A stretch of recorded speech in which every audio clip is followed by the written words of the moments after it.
Hey there. Ready for a deep dive into a topic that honestly feels like the whole world is watching right now? Yeah, definitely. We're talking about those missile exchanges between Iran and Israel. Right. And it's like one of those things where the headlines just don't even begin to cover Yeah, it. absolutely. We see the numbers, we see like hundreds of missiles, but we don't really get the whole picture. No, it's way more complicated than that for sure. It's like decades of history, all these other players we've barely even heard of. Yeah. It's a lot to untangle. You said it. It's amazing how quickly things can escalate these days, Yeah. And we're not just talking about two countries going head to head anymore. Yeah. It's like this ripple effect that goes out and impacts, well, everything. Global trade, alliances, even the way we think about conflict in the 21st century. Exactly. It's totally interconnected.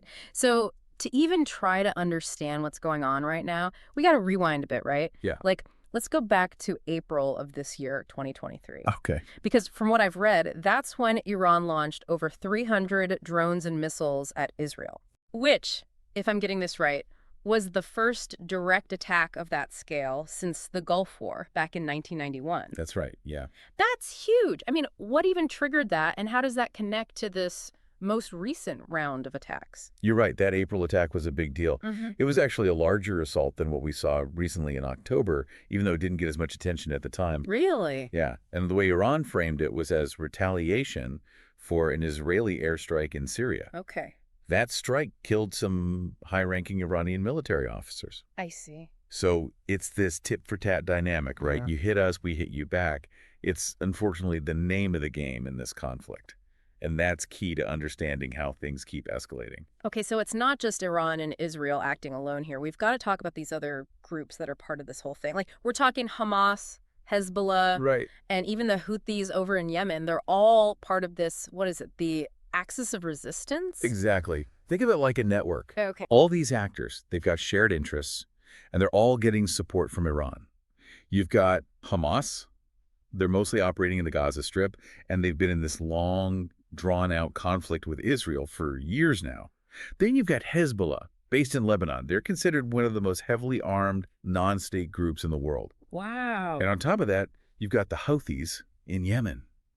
They've been causing chaos in the Red Sea, disrupting shipping routes. I read about that. That's causing, like, what, trillions of dollars in lost trade? Trillions, yeah. It's mind-boggling, and that's a perfect example of what we were talking about, how this conflict has these huge ripple effects. Absolutely. Those trillions, that's not just some abstract number, right? No. We feel that here, everyone feels that higher prices for just about everything, Right. delays in shipments, businesses can't get what they need. Yeah, it creates so much uncertainty. It's a mess. It really highlights how interconnected our world really is. It does. Okay, so bringing it back to the most recent missile attacks, the ones on October 1st, Iran launches over 180 ballistic missiles, and they're claiming they hit over 90% of their targets. Bold claim. Right.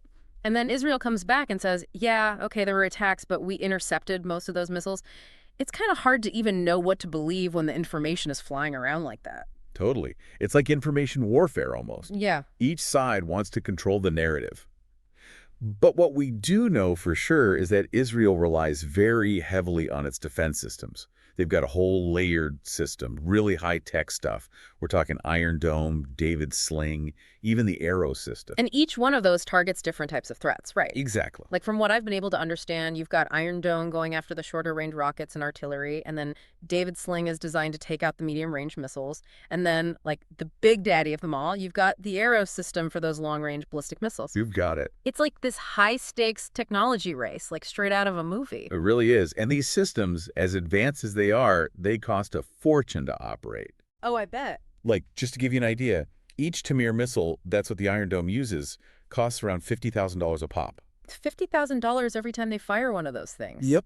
So even when it works, even when they're intercepting missiles, it's costing them a fortune. Exactly. And that is definitely something that Iran is well aware of. Okay, I see where you're going with this. They know that even if they can't guarantee every single missile hits its target, just the sheer volume of fire.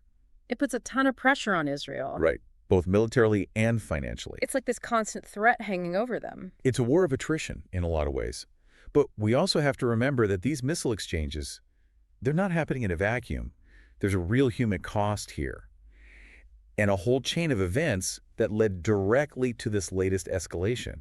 It really puts things in perspective when you think about it that way. It does, yeah. I mean, it's easy to get caught up in all the military stuff, the technology, all that. Right. But we've got to remember, those are real people caught in the crossfire. Absolutely. Behind every headline, there are families being torn apart, lives lost, It's awful. and then there are the countless people living with this constant fear, never knowing when the next attack might hit. It makes you wonder what could possibly justify this kind of suffering, you know? It's a question a lot of people are asking. Like, what's really driving the cycle of violence? Is it just about retaliation? Like, you hit me, I hit you back. That's certainly part of it, but it's more complicated than that. Right? There's always more to it. It's about understanding the motivations, the fears, the goals of everyone involved. Okay, so let's break that down. Starting with Iran, what's their justification for launching these missiles? Well, their official stance is that these missile attacks were a direct response to the assassination of several key figures within their sphere of influence.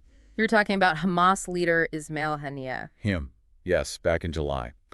And then, just a couple of months later, several high-ranking Hezbollah commanders were also killed. And of course, we can't forget about the assassination of Hezbollah leader Hassan Nasrallah. That was huge. Absolutely a game changer. And while nobody officially claimed responsibility for any of these assassinations, Right. they were widely believed to have been carried out by Israel. Which obviously further inflamed tensions in the region. Exactly. Iran felt like it had to respond, not just to avenge these losses, but also to send a clear message. A show of force. You could say that. They wanted to demonstrate their military capabilities and their willingness to use them, to show that they're a force to be reckoned with, a major player in the region. But launching over 180 ballistic missiles seems like an incredibly risky move. I mean, were they seriously trying to start a full-blown war? It's hard to say for sure. It's possible that was their intention, or at least a calculated risk they were willing to take. On the other hand, it could have been a very deliberate, very public show of force intended to deter further aggression. So, like, don't mess with us or else. It's a dangerous game they're playing, walking that tightrope between appearing strong and potentially triggering a wider conflict. A conflict that nobody really wants. Right, but one that could easily spiral out of control, especially when you consider the historical baggage that weighs so heavily on this region. It's true. You can't just look at these missile exchanges in isolation. Exactly. This isn't just about a few isolated incidents. It's about decades, even centuries of mistrust, of conflict, of power struggle. Right. This goes way back. You've got the Israeli-Palestinian conflict, the Iranian Revolution, all those wars and interventions that have shaped the entire Middle East. It's a tangled web, that's for sure. And to really grasp the gravity of the current situation, we have to remember that it's all happening against this incredibly complex and volatile backdrop. And then you add another layer to this whole thing, religion. Right, you can't ignore that aspect. You've got Shia Iran backing Shia groups like Hezbollah against Israel, a Jewish state which often finds itself allied with Sunni-majority countries like Saudi Arabia. It's this whole other dimension of alliances and rivalries. It's like religion adds fuel to the fire that's already burning. Absolutely. It shapes identities, it fuels narratives, it influences alliances in ways that are difficult to overstate. It's not the only factor at play here, of course, but it's a powerful one. It really does feel like everyone's playing this high-stakes chess game where every move is influenced by, like, centuries of history and these deeply ingrained beliefs. It makes it that much harder to find a way out. It does. So where does that leave everyone else? Like, what about the international community? Can anyone step in and, I don't know, try to mediate this whole thing? I mean, that's the million-dollar question, right? Right. We've seen the statements, the condemnations, the calls for restraint, all that. Right. Everyone's saying somebody should do something. Exactly.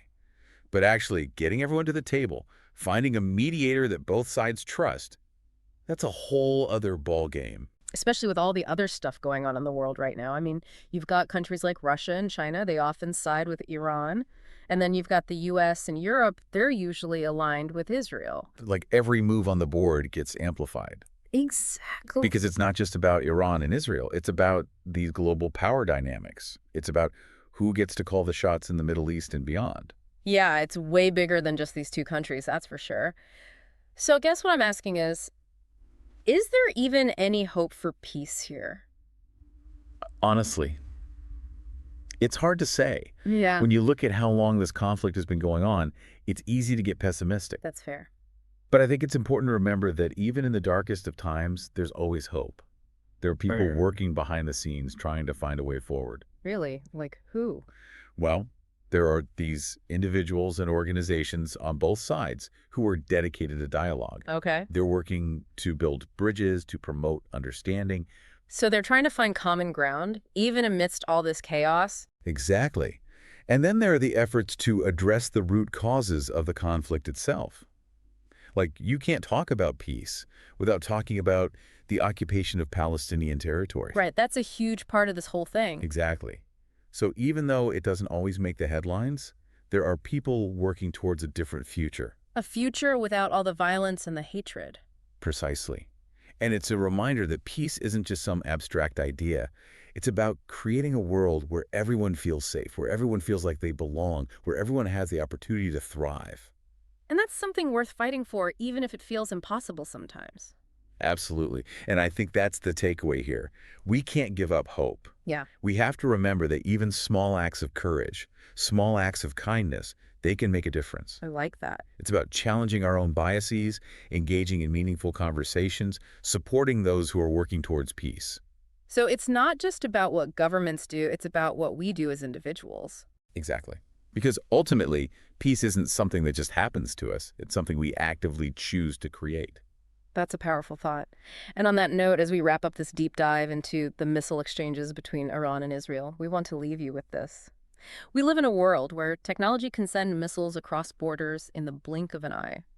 But it's also a world where each of us has the power to choose peace.